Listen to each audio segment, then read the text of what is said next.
जय जगन्नाथ नमस्कार। आसंतु नजर पकेबा आज मयूरभंज जिलार टॉप न्यूज अपडेट कौन सब रही किंतु ता पूर्व आपण मानक गोटे अनुरोध भिडियोटी को शेष पर्यंत देखि आपणकर सुचिंतित मतामत दियंतु एवं भिडियोटी को लाइक करंतु।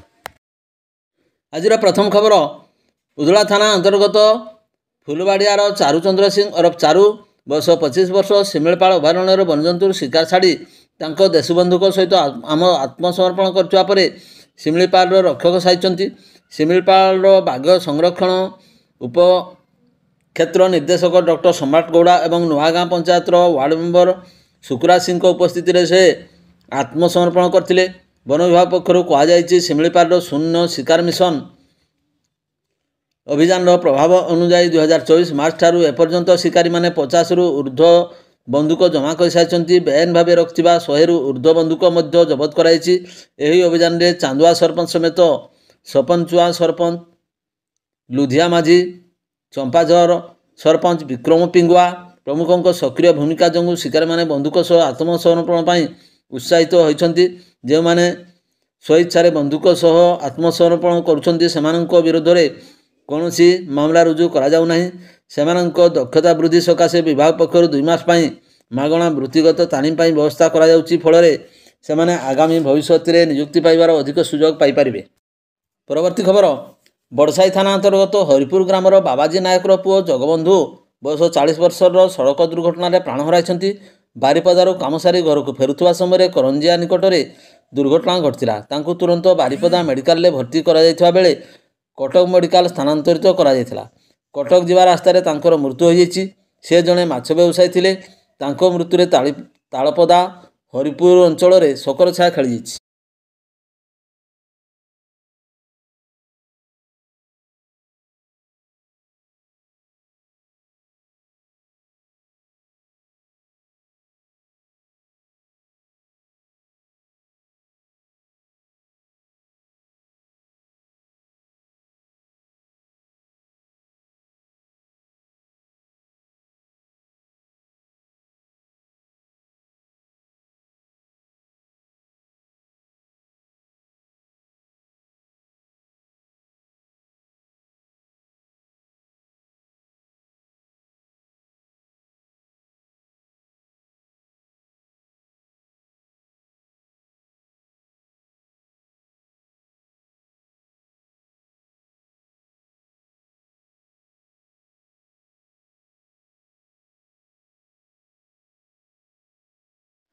परवर्ती खबर बेतनडी कॉलेज रास्तार जड़े अवसरप्राप्त प्रधान शिक्षक सृष्टिधर परिडांकर परिवार लोके घर नथिबार सुजोग नहीं लुटेरा घर गडरेज चाबी भांगी नगद 18,000 टंका और अन्यान्य आसवाबपत्र नहीं चंपट मारी अभियोग होती। अपराह प्राय 1:30 समय श्री परिडा पुओ बहु घर को आसी घर खोला थिबार देखि स्वामी और शशुर को जणाई। श्री परिडा ए संपर्क में बेतनडी थाना अभियोग करथिले।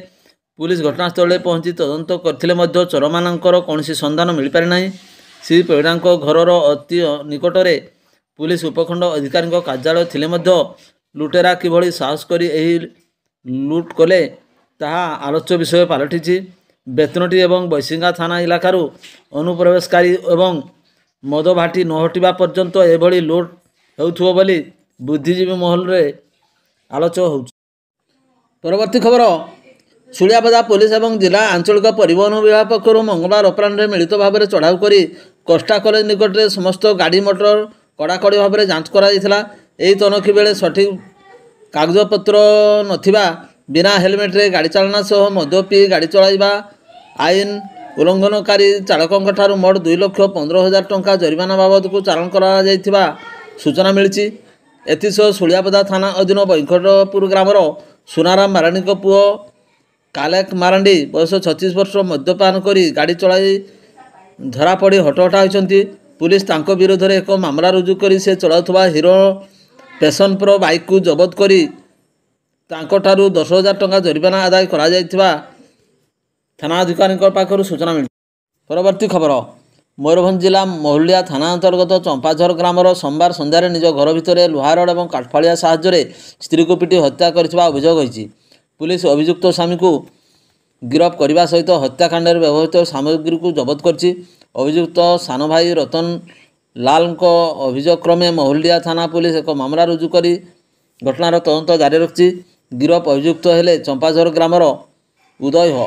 ମିଳିଥିବା ସୂଚନା ଅନୁଯାୟୀ ମହୁଲଡ଼ିହା ଥାନା ଚମ୍ପାଝର ଗ୍ରାମର ଉଦୟ ହୋ 50 ବର୍ଷ ଏବଂ ତାଙ୍କ ସ୍ତ୍ରୀ ଶାଳିତା ମୁଣ୍ଡା 48 ବର୍ଷ ରହନ୍ତି। ସୋମବାର ସନ୍ଧ୍ୟାରେ ପରକୀୟା ପ୍ରୀତି ସନ୍ଦେହରେ ସ୍ୱାମୀ ଏବଂ ସ୍ତ୍ରୀଙ୍କ ମଧ୍ୟରେ ପ୍ରଚଣ୍ଡ କଳହ ହୋଇଥିଲା। ଏଥିରେ ଉଦୟ ଉତ୍କ୍ଷିପ୍ତ ହୋଇ ଶାଳିତାଙ୍କୁ ଲୁହା ରଡ୍ ଏବଂ କାଠଫାଳିଆରେ ପ୍ରଚଣ୍ଡ ପ୍ରହାର କରିଦେବାରୁ ଘଟଣାସ୍ଥଳରେ ତାଙ୍କର ମୃତ୍ୟୁ ହୋଇଥିଲା। ପଡ଼ୋଶୀ ଲୋକମାନେ ଏହା ଦେଖି ମହୁଲଡ଼ିହା ଥାନା ପୁଲିସକୁ ଖବର ଦେଇଥିଲେ। ପୁଲିସ ରାତିରେ ଘଟଣାସ୍ଥଳରେ ପହଞ୍ଚି ଅଭିଯୁକ୍ତକୁ ନେଇ ଥାନାରେ ଅଟକ ରଖି ତଦନ୍ତ କରିଥିଲା। ଉଦୟ ସ୍ତ୍ରୀକୁ ହତ୍ୟା କରିଥିବା ପୁଲିସ ନିକଟରେ ସ୍ୱୀକାର କରିଛି। ପରବର୍ତ୍ତୀ ଖବର, ବାଙ୍ଗିରିପୋଷି ଥାନା ଅଧୀନସ୍ଥ ଭୁଆଶୁଣୀ ଗ୍ରାମ ପଞ୍ଚାୟତ ଅଞ୍ଚଳରେ ଜଣେ ଯୁବତୀଙ୍କୁ ବଳାତ୍କାର ଉଦ୍ୟମ ଅଭିଯୋଗରେ 2 ଜଣଙ୍କୁ ବାଙ୍ଗିରିପୋଷି ପୋଲିସ ଗିରଫ କରିଥିବା ଜଣାପଡ଼ିଛି। ବାଙ୍ଗିରିପୋଷି ଥାନାର ଲିଖିତ ଅଭିଯୋଗ ଅନୁଯାୟୀ ଭୁଆଶୁଣୀ ଛକ ନିକଟକୁ ଯୁବତୀ ଜଣକ ରାକ୍ଷୀ କିଣିବା ପାଇଁ ଯିବା ସମୟରେ କଣ୍ଟାଶୋଳ ରୁଣ୍ଡାଟୋଲା ଗ୍ରାମର ରବୀନ୍ଦ୍ର ସିଂ 22 ବର୍ଷ ରାସ୍ତାରେ ତାଙ୍କ ସାଇକେଲକୁ ଅଟକାଇ ବଳାତ୍କାର ଉଦ୍ଦେଶ୍ୟରେ ରାସ୍ତା କଡ଼କୁ ଟାଣି ନେଇଥିଲା।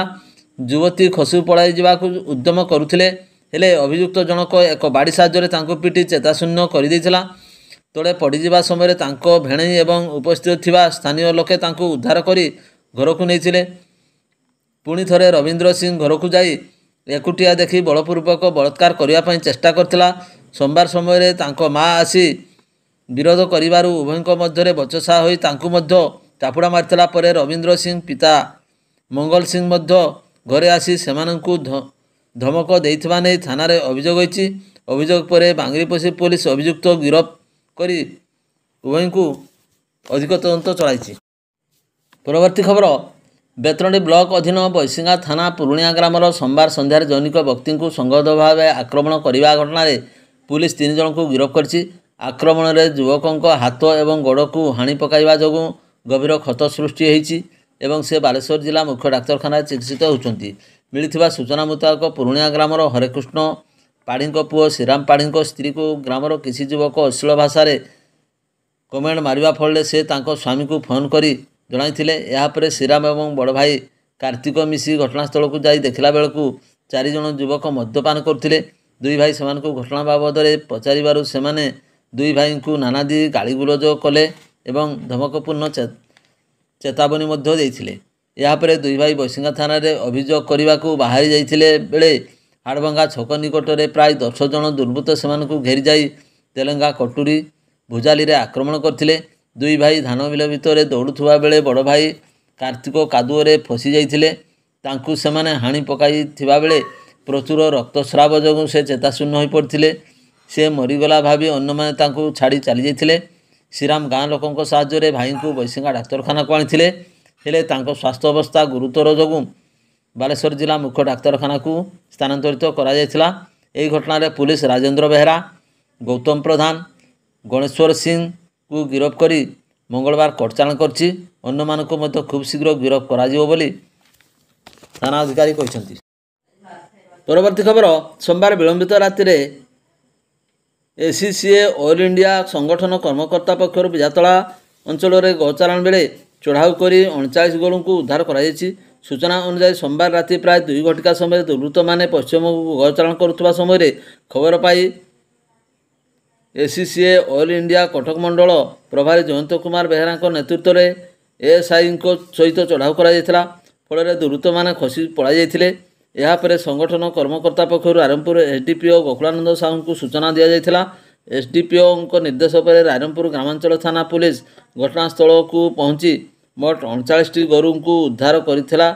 ପୁଲିସ ପକ୍ଷରୁ ଏକ ମାମଲା ରୁଜୁ କରାଯାଇଛି ଏବଂ ଅଧିକ ତଦନ୍ତ ଚାଲିଛି ବୋଲି ରାଇରଙ୍ଗପୁର ଗ୍ରାମାଞ୍ଚଳ ଥାନା ଅଧିକାରୀ ସୂଚନା ପ୍ରଦାନ କରିଛନ୍ତି। ପରବର୍ତ୍ତୀ ଖବର, ବାଙ୍ଗିରିପୋଷି ବ୍ଲକ ପଥୁରୀ ପଞ୍ଚାୟତ ବୁଢ଼ାମରା ପଞ୍ଚାୟତର ଅତୁଲ ସେଠୀ ବୟସ 61 ବର୍ଷ ଗତ 35 ବର୍ଷ ହେଲା ପୁଅ ଏବଂ ସ୍ତ୍ରୀକୁ ଛାଡ଼ି ସମ୍ପର୍କୀୟ ଭାଉଜକୁ ନେଇ ପଳାଇ ଯାଇଥିବା ବେଳୁ କଳାବଳିଆ ପଞ୍ଚାୟତର ପାଣିଶୋଳ ଗ୍ରାମରେ ନିଜ ଭଉଣୀଙ୍କ ଘରେ ପାଖରେ ଘର କରି ବସବାସ କରୁଥିଲେ। 2 ବର୍ଷ ପୂର୍ବେ ମହିଳା ଜଣକ ମଧ୍ୟ ମୃତ୍ୟୁବରଣ କରିଥିଲା। କିଡ଼ନୀ ରୋଗରେ ଆକ୍ରାନ୍ତ ଅତୁଲ ଭଉଣୀ ଘରେ ରହି ଚିକିତ୍ସା ହେଉଥିଲେ। ମଙ୍ଗଳବାର ତାଙ୍କର ମୃତ୍ୟୁ ହେବା ପରେ ବୁଢ଼ାମରାରେ ଥିବା ପରିବାର ଶବ ଗ୍ରହଣ ନ କରିବାରୁ ପାଣିଶୋଳ ଗ୍ରାମବାସୀ ପୁଲିସକୁ ଖବର ଦେଇଥିଲେ।